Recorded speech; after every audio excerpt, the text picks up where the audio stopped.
Parfait, tout le monde. Nous voici pour la semaine numéro 1 du hacking de votre lifestyle. Et aujourd'hui, on va aborder le jeûne intermittent. Soyez totalement honnête, là, si vous ne vous sentez pas correct d'appliquer ceci, il n'y a aucun problème. Si vous êtes diabétique ou vous avez des problèmes de santé quelconque, ne le faites surtout pas.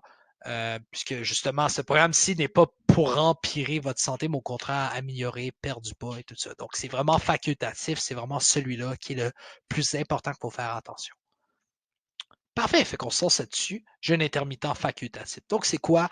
Comment qu'on va l'appliquer? Puis pourquoi c'est bon? Donc, en fait, un jeûne, comme tout le monde le sait, c'est de ne pas manger pendant plusieurs heures. Donc, moi, ce que je conseille et ce que je fais qui fonctionne très bien, c'est de l'appliquer le matin. Donc, pendant votre nuit, vous allez avoir un certain temps où nécessairement vous êtes en jeûne, donc pas manger puisque vous dormez.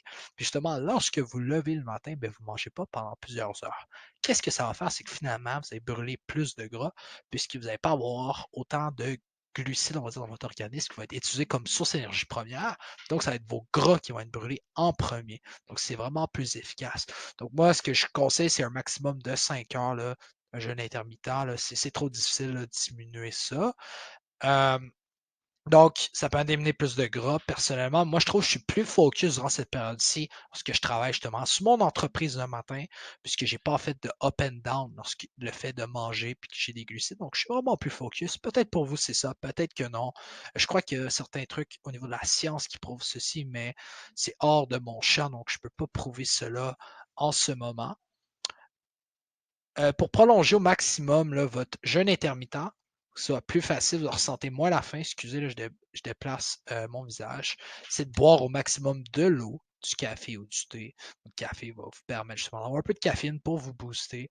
Puis ben, en fait, ça, c'est conseillé si vous avez fait un entraînement le matin, puisque justement, vous êtes en jeûne, vous ne pouvez pas donner d'énergie à votre corps durant ce temps-là. Donc, si vous faites un entraînement le matin, skippez le jeûne, c'est pas plus grave. Donc, juste pour faire un petit wrap-up, c'est vraiment facultatif, c'est quelque chose qui fonctionne, que j'utilise moi personnellement. Ça me permet d'être plus focus le matin, puis aussi de brûler plus de gras, puis justement de décaler justement mes repas.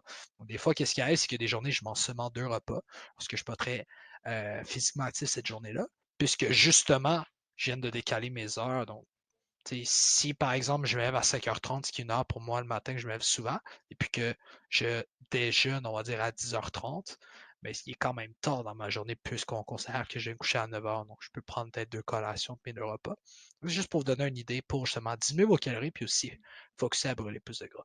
Donc, c'est tout pour le jeûne intermittent. Puis on se voit la semaine prochaine pour aborder un autre hack pour votre lifestyle, pardon. Donc, c'est tout. Yeah! Non, je sais pas, gang.